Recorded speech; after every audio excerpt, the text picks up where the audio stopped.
Hi everybody, it's me, Mr. John. A lot of us right now are looking for activities that take us both outside the house, but allow us to also practice safe social distancing. Thankfully, my favorite hobby, birdwatching, allows you to do both, and it's the perfect time of year to do it.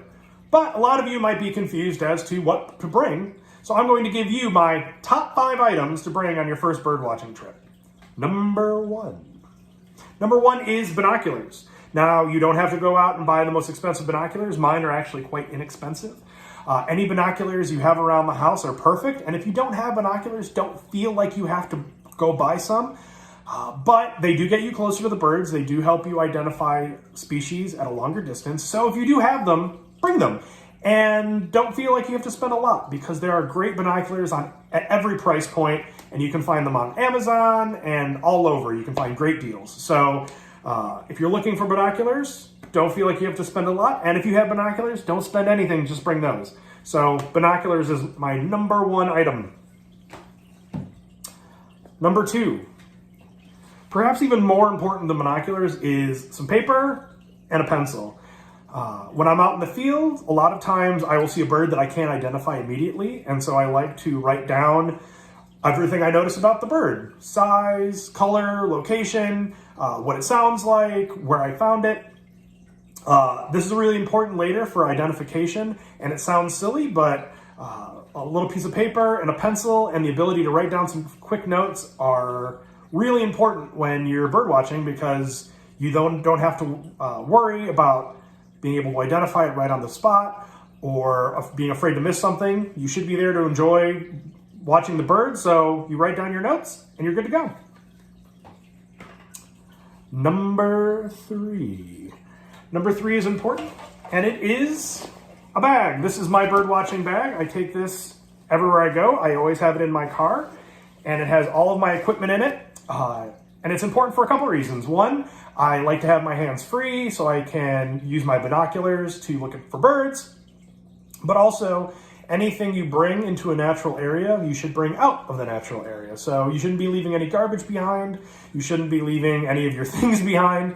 And you don't want to have to keep going back and forth to a car if you came in a car. And if you took public transit, you don't want to have left things at home. So a good bag is always a great thing to bring with you on your birdwatching trip.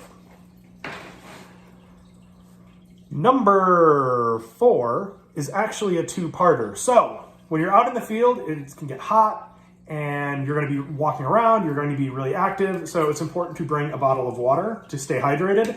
This is just a good life rule, and a lot of you already do it, but for some reason, people sometimes forget to bring water when they come birdwatching, and trips can be a little long if you want them to be, and it's always good to come prepared with some bottle of water. Now, part 2 to this is a snack.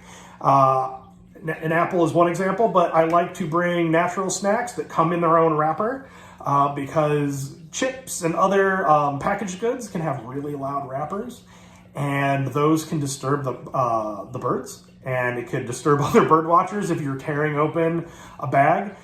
It doesn't have to be an apple, it can be anything, but I like this because it comes in its own wrapper, it's pretty quiet, and it's not going to disturb the birds. Also, it's really healthy, and I'm out walking around having a very healthy experience, so I should continue that with my snacks. Number 5 is a field guide. Now, this is my field guide. As you can see, it's rather thick. I have taken lots and lots of notes, and it is the National Geographic Field Guide to Birds of Eastern North America. For those of you who are wondering why I have the Eastern North America, bird guides are divided along the Rockies. So anything on the eastern side of the Rockies is birds of the east, and anything on the west of the Rockies is birds of the west. So if you're looking for birds of the Midwest, chances are you're just looking for eastern birds. Now, you don't need a paper field guide. A lot of people don't bring them. A lot of people use apps now, and that is perfectly acceptable. They are great. My favorite app is Merlin Bird ID. I keep it on my phone. If I see a bird, it helps me identify it. And that's what these guides are for. They're to help you identify species that you've never seen. Because when you're out bird watching, hopefully you see a lot of things you've never seen before. So a field guide, either paper or digital, is my number 5 most important item. Now, If you watched this far, I'm going to give you a special bonus 6 item. And that item is boots. Bring boots.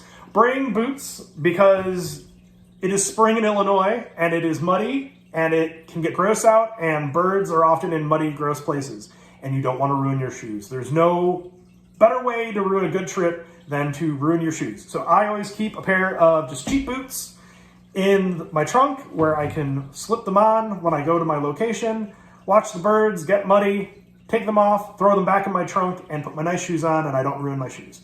So, my secret tip, boots. Thank you so much for watching. I hope you enjoy your first bird watching trip, and enjoy. Thank you. Have a great day.